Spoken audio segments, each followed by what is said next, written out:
Have you ever really been into someone and then they did one tiny thing and just like that, you were done? The way they chewed, misophonia. A text they sent when you saw the way they ran, and suddenly you could not look at them.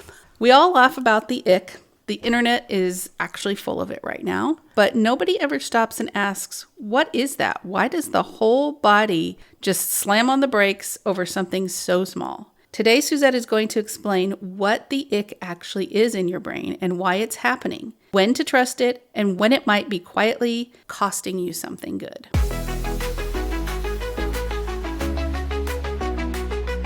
Welcome to Unafraid Living. I'm Kim. I'm the one asking the questions, but I'm also making sure that we're getting the real answers. And I'm Coach Suzette, brain health professional, life coach, and your biggest cheerleader for the life you actually want. Together, we're going to quiet the fear and turn up the courage. Do you know your fear pattern? Most people don't, but when you do, you start to understand why you overthink, why certain conversations feel impossible, and why you shut down when things get hard. Well, we have a free 3-minute quiz that tells you exactly which pattern is running your life. And then we send you personalized tools based on your results. It's the starting point for everything we talk about here. Take it at unafraidliving.com/quiz. And the link is also in the show notes. We are back today talking about something I have seen all over TikTok and Instagram, the ick. People are doing so many videos about icks. It makes me giggle. It is a funny word, and it is kind of a interesting thing that people are doing. Why they would even do this, I don't know, but we decided to talk about it. I think it's great that they're doing it because it's so real. I guess so. Yes, it is so real.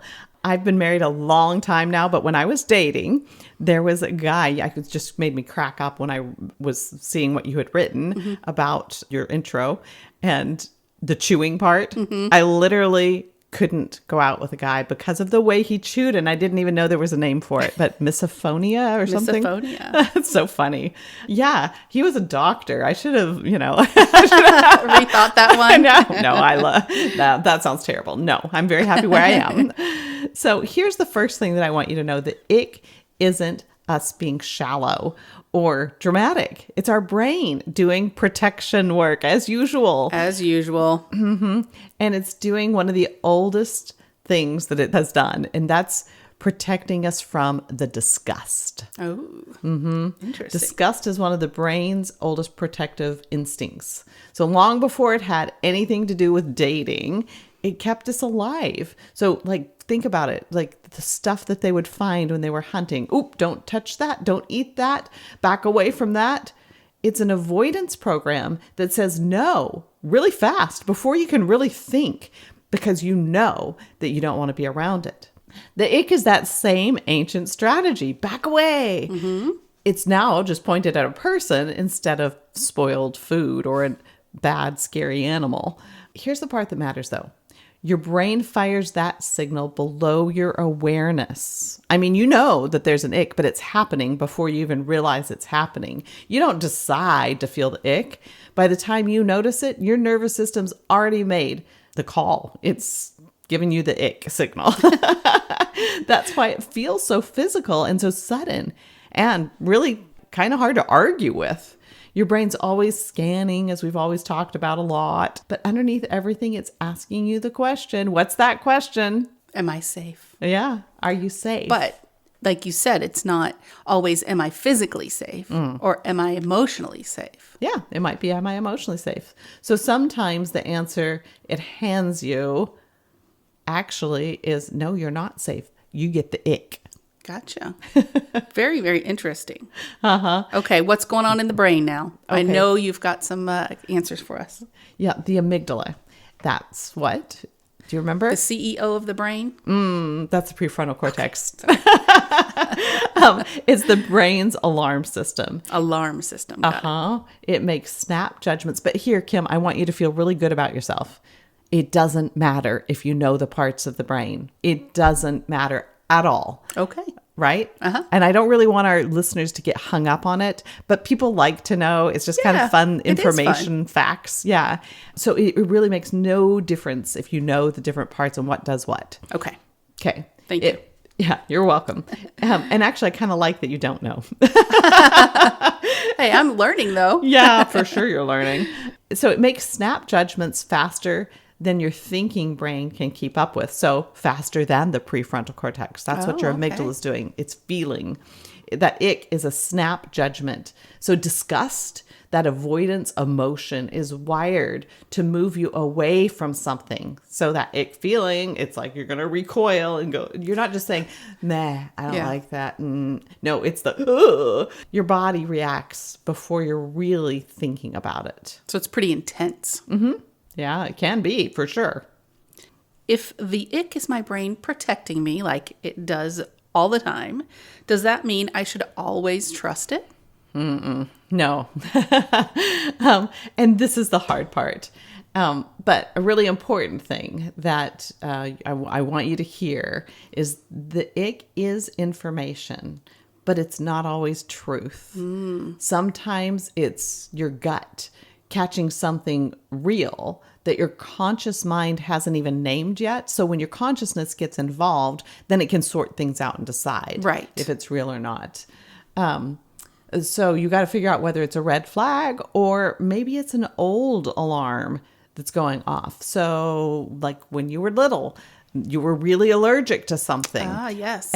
But when you once you've grown up, you've grown out of the allergy. Well, that alarm still might go off, but it's not a true red flag because you're not allergic to it anymore. Does that make sense? Yeah, absolutely. So how would I know in the moment? I mean, it feels the same either way. Yeah, it makes it tricky to know. So clues. A red flag has a because that you can name once you slow down. Okay. The way that the waiter talked to you, or the thing that she said about her ex, or a promise that didn't match the behavior. So a fear flag, it tends to show up right when things start getting good. So maybe when someone gets close, when they're super kind to you, or when they actually like you back. It doesn't have to be romantic. Right. That's the thing, is we always talk about the ick as if it's always romantic, but it's really not. No, it's not. So if the ick keeps arriving, the moment that something feels safe, that's worth checking out. You want to look at that. All right. So that one is pretty intense. Yeah, it hits a lot of people because for some of us, our brain learned a long time ago that closeness wasn't safe. That's tough.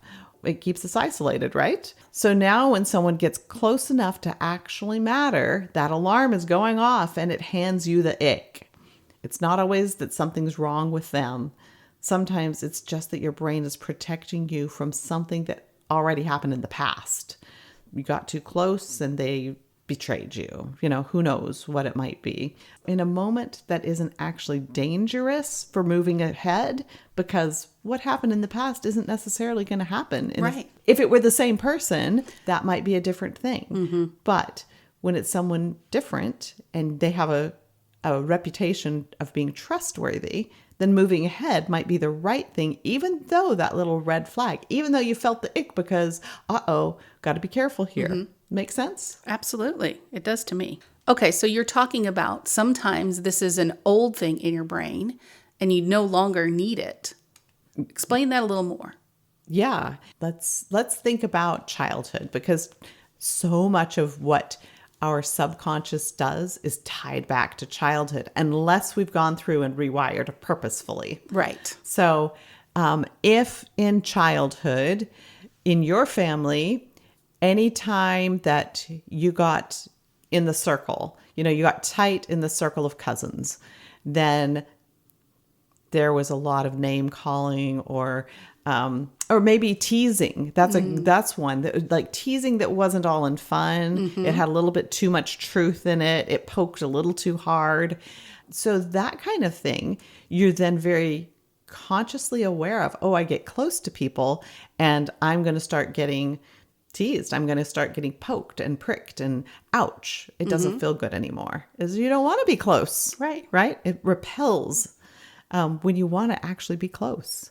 So that's right. So that carries over into your adulthood. So when you get tight with a circle, your brain is trying to protect you and tells you, wait a second here. Yeah. Don't get too close. That's right. It's a pattern. Okay. So same story every time. So think about a romantic relationship. You're interested. They start to really like you. And the second it gets real, that feeling flips. But it isn't, like I said before, it's not always romantic relationships, even just friendships. The close feeling turns into a cringe. So if that's you, I want you to really lean in here. So in plain terms, your brain runs on pattern recognition. Those neural ruts? Neural ruts, That's yes. Right. And they started making those ruts a long, long time ago. So you don't have to feel bad about them. You just need to know that you have the power to change them. So every experience that you have had has chipped into, or it has dug a little bit deeper, a pathway, and your brain reaches for the familiar pathway. So any path that is a deep rut, your brain is going to automatically fall into, because familiar is fast and familiar feels safe. Even if it isn't. Even if it isn't. So if growing up, distance, those relationships that were kind of cold were normal to you, maybe being in the same room where emotions are allowed, maybe they weren't allowed when you were growing up. Or if your expectation was unpredictability, maybe like you didn't know if when you get home from school, is mom going to be up today or down? Is dad going to be drunk or is he going to be sober? Maybe just having to earn love, then anything that would be steady and available kind of love can feel really foreign. And even though you know it's good, your brain is scared and goes, ick. Right? That's an ick. That could be an ick, pulling you back toward what it knows. So not what's good for you, but what's familiar. Which, again, is not always the best answer. Oh, yeah, for sure.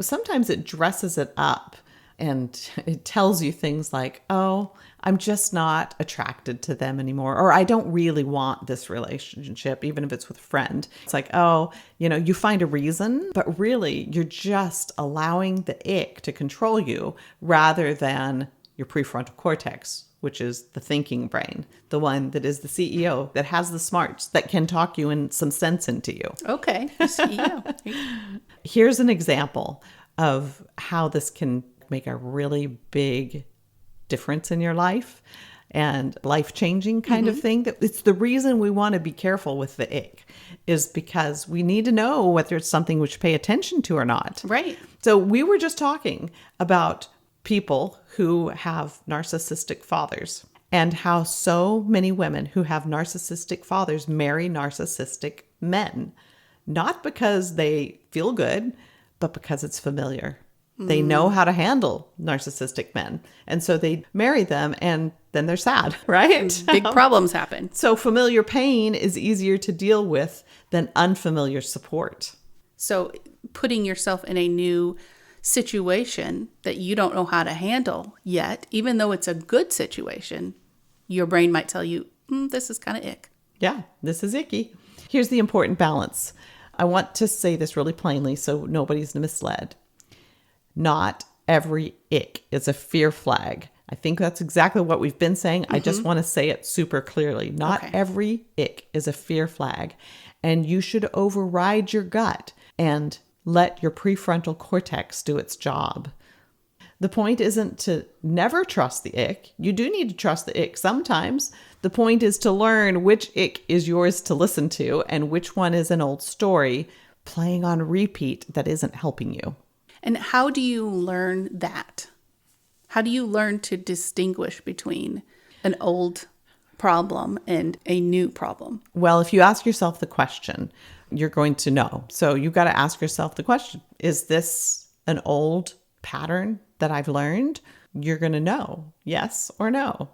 And when we allow ourselves to move with that knowledge being the truth, then you know what? We might make mistakes sometimes. Sometimes we will make mistakes, but there's a level of trust that we have to give ourselves when we ask ourselves the question, is this old or is this a new thing that is real? And then move in trust, whichever direction we need to move. And then you might get corrected down the line. You said we wanted to ask yourself the question so that the CEO of the brain can take over, right? Why do we do this? Well, it's because the amygdala can't always tell the difference between real danger and simple unfamiliarity. We know that. Everyone says that. But I want you to know your brain is not dumb, right? We actually make it seem like, well, the amygdala is dumb. It doesn't know the difference, right? Well, the thing is that it's just acting. That's the job of the amygdala, is to scan the environment and keep you safe. And so that's what it does. And it's reacting to whatever it sees. So the CEO of the brain is the one who can tell the amygdala whether it's real or not. So how you feel is more amygdala driven, but what you believe drives the amygdala. Okay. So if you believe, if you know, if you think about it for a moment and go, oh, right, I'm thinking this because when I was little, there was so much unpredictability in my life that I feel like I can't trust anyone, but that's not the truth. I know that. And then the amygdala calms down. And so if the amygdala stays on high alert, even after you have told it that the truth is this, so you don't need to be on high alert. If it's still on high alert, you need to keep asking the questions. Gotcha. Okay. So that's kind of how that works. Okay. So we don't act right away. We ask ourselves the questions. We let our brain kind of do its jobs, right? So this is exactly what we talk about with pause and pivot, is that before you make a call, you've got to get yourself out of the reaction stage and back into your thinking brain. Okay. That makes so much more sense. You're reacting and you need to calm that down so that your thinking brain can take over. Okay. Yeah. Or at least work in tandem with. Okay. Yeah. Right. So have you ever read the book Blink by Malcolm Gladwell? Oh, yeah. I loved that book. And you know what? This is exactly, it was his point of the whole book, is that your brain makes lightning fast decisions. It reads everything with almost no information. And sometimes the answers it comes up with are brilliant. You have this intuition, this knowledge that is just given to you. But it's not always that way. So don't jump too fast, because sometimes those intuition things that you think you're feeling are dead wrong. They actually stem from our previous beliefs. He tells a story about the art expert who took a look at, like, supposedly an ancient statue, and something instantly, he just knew something was off. He couldn't explain why, but he just knew. But the thing is he was right. He did the research and he figured it out and he was right. Something told him. Yeah, it was a forgery. So that snap decision was definitely worth trusting. But he's got a lot of stories of people getting first impressions completely wrong. Same fast brain, two totally different outcomes. And here's the kicker. He says that your fast read gets less reliable the more stressed and flooded you are. Oh, yeah, that totally makes sense. So when we're stressed and flooded, everything feels at this heightened level because the ick is going to come in so hot and so strong, and we're going to move away too fast. So we got to cool our system down and trust the read that we get after we're calm. So pause, pivot, cool down, take another read. Okay. Ask the questions. Take the read. Okay. So how do you do that? How do you trust your read? Well, you name it. Always. Name it out loud if you can. Sometimes it has to be in your head. Like, I'm feeling the ick right now. Right. Just that one sentence moves the whole experience from your reactive brain to your thinking brain. You're naming it. You're saying, oh, this is what I'm feeling. So then your thinking brain actually has a chance to look at it clearly. So what do? You breathe. Heart-focused breathing comes in handy. Just slow, deep breaths, a little slower and a little deeper than usual. Just settling your nervous system down enough that you can ask the real question. Is it a red flag or is it a fear flag? How can you tell the difference? Well, give it a little time and watch for the because. So real red flags don't disappear when you calm down. Okay. They actually get clearer. But then fear flags tend to soften once your nervous system settles down. So you don't have to decide in the heat of it. You just have to not run on autopilot. Right. Let it go and just like a train wreck, just keep going down the line. Just have to calm it down, make it stop. Not make it stop, but help it stop. Sure. Yeah.